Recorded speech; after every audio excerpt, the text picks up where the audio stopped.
Ei, gente, tudo bem? Vamos para mais uma aulinha de biologia? Então, primeiro aquele print legal. Pois é, que tema nós temos para hoje? Nós temos células.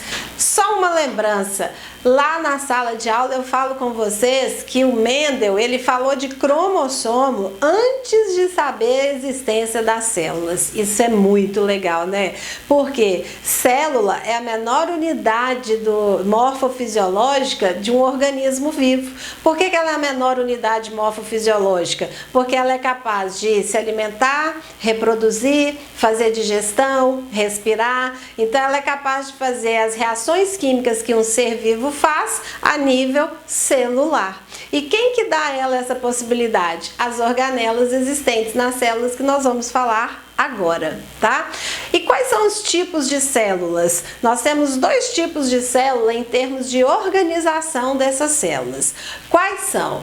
As procariotas e as eucariotas. Qual é a diferença? As procariotas, elas não têm carioteca. O que é a carioteca? É a membrana que envolve o núcleo, chamada membrana nuclear. Cuidado para não confundirem com membrana celular, que é a mesma coisa que membrana plasmática, ok?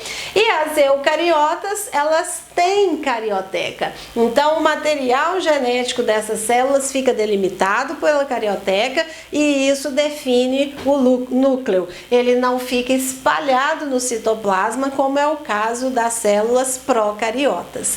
E as células eucariotas, elas são divididas em termos de nutrição em duas células. Quais são? As autótrofas, que significa trofo, alimento, auto, próprio, elas produzem o próprio alimento. E as heterótrofas, trofo, alimento, hétero, elas não produzem o próprio alimento, certo? E aí nós temos aqui o desenho das células e eu quero saber de vocês quem são cada uma dessas células. Vocês vão ser capazes? Tenho certeza que sim. As procariotas são as células bacterianas e das algas cianofícias, as algas azuis, aquelas responsáveis pela nossa existência no planeta Terra por conta da produção de oxigênio.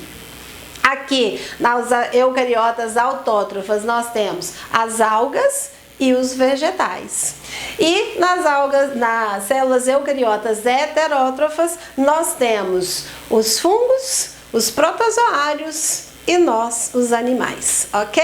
Então vamos lá ver qual é a diferença e a semelhança que a gente vai encontrar nesses três tipos aí de células, né? Agora sem olhar os critérios de classificação, por isso 3.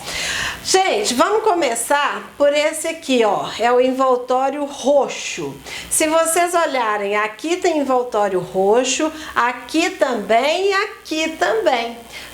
Por que eu fiz todos da mesma cor? Para indicar que eles têm a mesma composição química, a mesma estrutura nas três células. Isso é a membrana plasmática ou membrana celular. É a membrana que é aquela com bicamada fosfolipídica, com várias proteínas integrais da aula de transporte através de membranas, tá? Então ela não é diferente na célula procariota, na célula autótrofa e na célula heterótrofa. Ela é igualzinha com a mesma função. Qual que é a função? Permeabilidade seletiva. Então, o roxo é a membrana plasmática. Eu vou colocar aqui abreviado, mas vocês aí podem anotar e escrever bonitinho. Membrana plasmática, função, permeabilidade celular seletiva, deixar entrar ou sair o que a célula vai deixar entrar ou sair, tá legal? Outro envoltório, vamos pegar agora o envoltório verde. Onde que ele tem? Também nas células autótrofas. Então eu tenho nas procariotas e nas eucariotas autótrofas. O que é isso? Parede celular. Parede celular. Então anota aí nas duas, paredes celular. A parede celular, ela é responsável por dar resistência e forma para a célula procariota e eucariota autótrofa. Como não tem, ela tem uma forma diferente, certo? Qual que é a composição química da parede celular das células autótrofas? Celulose. Lembra, é aquele polissacarídeo, né, estrutural de origem vegetal. E aqui nós temos a parede celular de proteína numa bactéria, tá? Se vocês olharem o último envoltório aqui, eu tenho um envoltório preto que nenhuma das outras duas tem.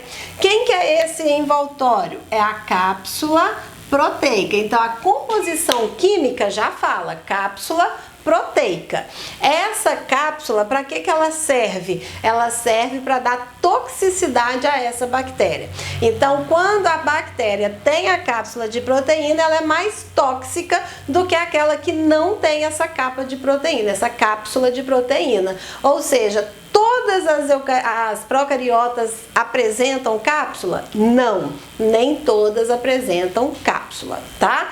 Então, cápsula de proteína é o terceiro envoltório presente apenas nas procariotas, ok? Então, vamos começar agora aqui com as procariotas, ver o que ela tem de diferente das outras ou de igual, já que ela é a célula mais simples. Ó, essas pontinhas pretas, vocês podem ver que tem nas três. Quem são essas pontinhas? São os ribossomos. Qual é a função? Síntese de proteína. Então, todas as pontinhas pretinhas são denominados de ribossomos. Função, síntese de proteína. O vermelho, todo mundo tem o vermelho. O que que ele é? O material genético. Então, isso aqui é o DNA. Aqui está presente, aqui também. É uma das características para ser considerado ser vivo, né? Qual é a função? Hereditariedade. Então, material genético, função hereditariedade, ou seja, passar as características para as próximas gerações. Esse outro vermelho aqui, ó, só tem nas células procariotas, as outras duas não tem. Isso aqui é um negócio chamado plasmídio. O plasmídio, eu vou fazer assim para diferenciar. Se bem que não tem, mas eu achei que era PR. O plasmídio, ele é um DNA circular, onde você encontra material genético que confere resistência à bactéria. Então, pensa o seguinte, as bactérias, elas são capazes de fazer troca de material genético entre elas. Vamos supor uma bactéria que é insensível a determinado antibiótico e uma que é sensível. Essa que é insensível, ou seja, ela não morre na presença desse antibiótico, ela vai passar esse material genético para essa outra que morre, que é sensível. O que vai acontecer com essa bactéria que morre? Vai parar de morrer. Essa bactéria agora ela vai começar a ser insensível para esse antibiótico. Isso não é legal, mas aí nós vamos aprofundar lá na matéria da segunda série, tá? Mas só para vocês saberem que existem esses materiais genéticos que dão a elas a resistência a determinados medicamentos e esse material se encontra onde? No DNA circular, que é o DNA plasmidial, e normalmente é aí que elas fazem troca entre elas, tá? O que ainda não falamos? Essa estrutura aqui parece uma invaginação da membrana plasmática. Eu brinco que na biologia pode sim entrar para dentro e sair para fora. Então, quando invagina é quando entra para dentro. Então, a membrana plasmática invaginou aqui. E aqui está uma região cheia de enzimas respiratórias. Então, aqui exerce a troca gasosa. A bactéria faz a troca gasosa com o meio externo. Já que nós falamos dessa estrutura que faz a troca gasosa e que tem o nome de mesossoma, então mesossoma, troca gasosa nas procariotas, quem é a organela responsável por troca gasosa nas eucariotas? A mitocôndria, né? Tá aqui, ó, o pão da Santa Ceia. A mitocôndria, presente nas eucariotas, faz o processo de respiração celular. Esse azul só tem na célula autótrofa. Quem que é? O cloroplasto. Para que serve o cloroplasto? O cloroplasto serve para fotossíntese. Então ele tem o pigmento da clorofila, que é o pigmento responsável pela fotossíntese. Então aqui, ó, a mitocôndria, respiração celular, o cloroplasto, fotossíntese. Faltou o ribossomo aqui, ó, síntese de proteína. Então eu não escrevi. Esses pretinhos que estão presentes em todas as células é o ribossomo. O ribossomo, ele tem função de sintetizar proteína. Gente, vamos lembrar, é importante, não é, que todas elas tenham. Lembra que a gente já estudou que as proteínas é uma molécula orgânica mais abundante no organismo dos seres vivos. Por quê? Porque ela desempenha 4 importantes funções: transporte, hormonal, defesa e enzimática, né? Então é muito importante. Já que nós estamos falando dos ribossomos que produzem a síntese de proteína, eu tô colocando a abreviação do nome, não é verdade? Então tá aqui, ó, ribossomo, ribossomo, 2 vezes. Já que o ribossomo é que produz a proteína, eu vou falar agora do retículo endoplasmático rugoso. O retículo endoplasmático rugoso, que é o verde, presente nas eucariotas autótrofas e eucariotas heterótrofas, esse retículo endoplasmático rugoso também serve para produzir proteína. Uai, mas para que então? Eu tenho as organelas responsáveis pela síntese de proteínas sozinhas, livres no citoplasma. E por que eu tenho ribossomos aderidos a umas vesículas que recebe o nome de retículo endoplasmático rugoso e que também serve para produzir proteína? Porque as proteínas do HER, elas vão ser exportadas. As proteínas do ribossomo, elas vão ser de subsistência. Então, as proteínas do ribossomo são produzidas pelas 3 células para elas próprias. As proteínas que são produzidas pelo HER vão ser mandadas para fora dessa célula. Então, é proteína de exportação. E como? Como que essa proteína vai ser mandada para fora? Aqui, ó, pelo complexo de Golgi. O complexo de Golgi, que está presente aqui nas eucariotas, ele tem 2 funções. Mentira, tem mais, né? Ele tem as funções de secretar, armazenar e produzir as proteínas, tá? Secretar, armazenar e empacotar, desculpe, as proteínas. Vamos de novo, complexo de Golgi. Quais são as funções? Empacotar, secretar e armazenar. Empacotar, secretar e armazenar as proteínas. Quais proteínas? As proteínas produzidas pelo HER. O HER fez a proteína, manda para o complexo golgiense ou complexo de Golgi. Esse complexo ele vai empacotar, ele vai armazenar ou ele vai secretar essa proteína para fora da célula, tá? Na célula vegetal, o complexo de Golgi também acredita-se que ele tem função de produzir a membrana plasmática na hora da divisão celular, tá? Então, dividiu a célula, ele quem vai produzir a membrana plasmática das células filhas, tá legal? Tem uma diferença desse complexo de Golgi para esse complexo de Golgi.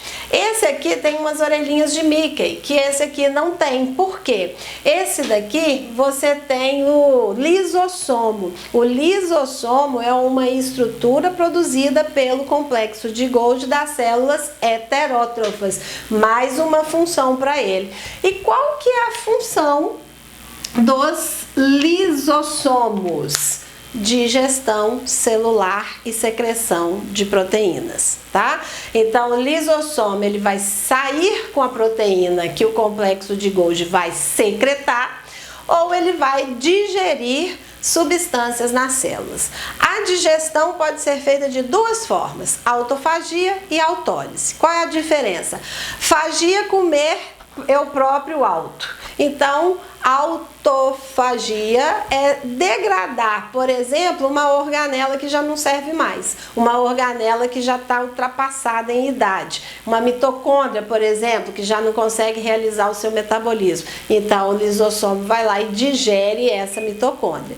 E a autólise? Gente, se ele tem a função de digestão, ele é rico em enzimas digestivas, que são proteínas que a gente já estudou. Então, se arrebentar a membrana do lisossomo, o que vai acontecer com toda essa célula? Ela vai ser digerida, né? Então, esses lisossomos, eles digerem a célula inteira e a célula vai morrer. Autolise, autólise, lise própria da célula como um todo. Acontece em algumas doenças respiratórias, tá bom? Que a gente vai ver mais tarde. O que mais que a gente ainda não nomeou? A gente não nomeou esse indivíduo aqui, que está presente tanto na célula eucariota autótrofa quanto na célula eucariota heterótrofa. Quem é o REL? É o retículo endoplasmático liso. Qual que é a função do retículo endoplasmático liso? Ele tem como função a síntese de alguns lipídios do tipo fosfolipídio e os esteroides. A gente já viu que os fosfolipídios são os lipídios estruturais da membrana plasmática. Os esteroides são os lipídios presentes nos hormônios sexuais, certo? O REL também tem como função desintoxicar o organismo. Então, se houver o consumo de drogas psicotrópicas ou alta de medicamentos, quem vai inibir os sintomas, né, os efeitos dessas drogas no organismo vai ser o REL. Tá? Então, quando você ingere esse tipo de droga, você tem um aumento do número de REL no seu organismo para que ele possa fazer a desintoxicação correta do nosso organismo, ok? O que mais que ele tem como função? O REL ainda lá na célula muscular, ele funciona como reservatório dos íons cálcio. Para quê?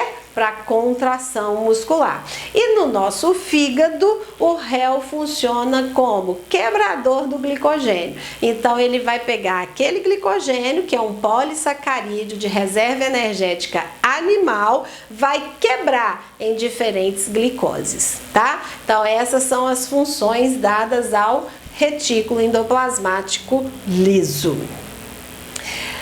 Falta aqui quem? Os vacúolos. O vacúolo, já tá aí o nome, né? O vacúolo presente apenas na célula eucariota autótrofa, esse vacúolo tem a função de digestão celular, uma vez que elas não têm lisossomos. Então, na célula vegetal, a digestão fica por conta do vacúolo. Esse vacúolo, ele é rico em água, sais minerais. Então, ele também faz o controle osmótico da célula. O que é isso? Ele vai controlar a entrada e a saída de água da célula, tá? Lá na segunda série, a gente vai estudar os protozoários ciliados que também têm vacúolos, chamados de vacúolos contráteis, que também servem para fazer esse controle osmótico da célula, ou seja, a entrada de água e a saída de água dentro da célula. Tá legal? Ainda nós temos aqui os vermelhinhos. Quem são essas duas estruturas aqui? Os centríolos. Os centríolos são em número de 2 e normalmente fazendo isso, um ângulo de 90 graus. Eu desenhei assim só para vocês identificarem ele mais fácil, tá? Os centríolos, eles têm a função de produção dos cílios e dos flagelos e da divisão celular, tá? Aí lembra que na célula vegetal ainda não foi encontrado, mas o complexo de Golgi vai fazer a função de produzir a nova membrana plasmática das células filhas, tá? Gente, faltou aqui, ó, uma outra função do complexo de Golgi da célula animal, que é a produção do acrossoma do espermatozoide. O acrossoma do espermatozoide é a cabeça do espermatozoide. Então, o espermatozoide, ele tem isso aqui, uma peça intermediária e um flagelo, tá? Essa cabeça que é o acrossoma Quem é que produz? É o complexo de Golgi. Faz sentido, né? Porque o espermatozoide ele vai perfurar o ovócito. Ao perfurar o ovócito é digestão. Então ele precisa de enzimas capazes de fazerem a digestão da membrana do ovócito, né? Quem é que é rico em enzimas? Os lisossomos, que são originados pelo complexo de Golgi das células eucariotas heterótrofas. Gente, deu tempo aí de anotar tudo? Faltou uma coisa, faltou aqui, ó, os flagelos e as fímbrias, né? Então eu vou pôr aqui FL de flagelo, FI de fímbrias. Qual é a diferença? Os flagelos, eles são em um pouco número e grandes. Então eu tenho menos flagelos e eles são maiores. As fímbrias, elas são menores de tamanho e em maior quantidade. Qual que é a função? Locomoção, alimentação e reprodução. Tá legal, pessoal? Então nós vamos acabar por hoje, né? Essa aula aí foi toda dada. E aí eu espero que vocês tenham gostado. Nós vamos marcar então de fazer as dúvidas para vocês depois, de retirar, né? As dúvidas para vocês, tá legal? Espero que vocês tenham gostado. Tchau para vocês, estudem biologia e até breve, se Deus quiser.